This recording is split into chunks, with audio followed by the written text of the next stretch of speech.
কবি আহসান হাবীবের একটি লেখা পড়ে শোনাচ্ছি। আবর্জনার বিপরীতে। পৃথিবীর প্রথম আবর্জনার নাম ধর্ম। তার কলুষিত হাত ধরেই আসে সাম্প্রদায়িকতা, আসে ঘৃণ্য পুরুষতন্ত্র, আর সমাজতন্ত্র এদের রক্ষকবচ হয়ে সামনে দাঁড়ায়। পৃথিবীর দ্বিতীয় আবর্জনার নাম জাতীয়তাবাদ। প্রকৃতির অনুপম অনন্য বৈশিষ্ট্যকে কিছু মানুষ হাতিয়ার করে নিজেদের শ্রেষ্ঠত্বের ভুয়া দাবি তোলে। পরিণামে যুদ্ধ, উপনিবেশ গড়ে তোলে ইতিমধ্যেই ক্ষমতাধর রাষ্ট্রগুলি। পৃথিবী মেতে ওঠে জাতীয়তার নামে যুদ্ধে। রক্তে রক্তে ভেসে ওঠে, রক্তে ভেসে ওঠে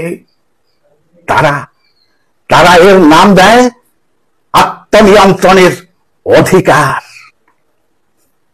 পৃথিবী এভাবেই বিভক্ত হতে থাকে নানা সম্প্রদায়ে, নানা জাতিতে, নতুন নতুন রাষ্ট্রে।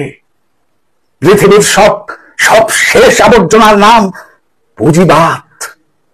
তার স্ফীত উদরে ঢুকে আছে আগের সব আবর্জনা। শোষক এবং শোষিত এই দুই ভাগে ভাগ করাই এর প্রধান কাজ। ধর্মের নামে, জাতির নামে, উন্নয়নের নামে, ভোগের নামে পৃথিবী ভরে ওঠে আবর্জনা বস্তুতে। তৈরি হয় ভাগার। মানুষ প্রকৃতির সন্তান। প্রকৃতিকে ধ্বংস করাই ওই সব আবর্জনার কাজ। কে বাঁচাবে প্রকৃতি ও মানুষ? সমাজতন্ত্র। কেবল সমাজতন্ত্রই পারে এইসব আবর্জনার বিপরীতে ফোটাতে ফুল, গড়তে পারে ভেদাভেদহীন, শোষণ বঞ্চনাহীন, ধর্মহীন, জাতি গোষ্ঠীবিহীন এক সুন্দর পৃথিবী। এক সুন্দর পৃথিবী। নমস্কার। ভালো থাকবেন, সুস্থ থাকবেন, সচেতন থাকবেন।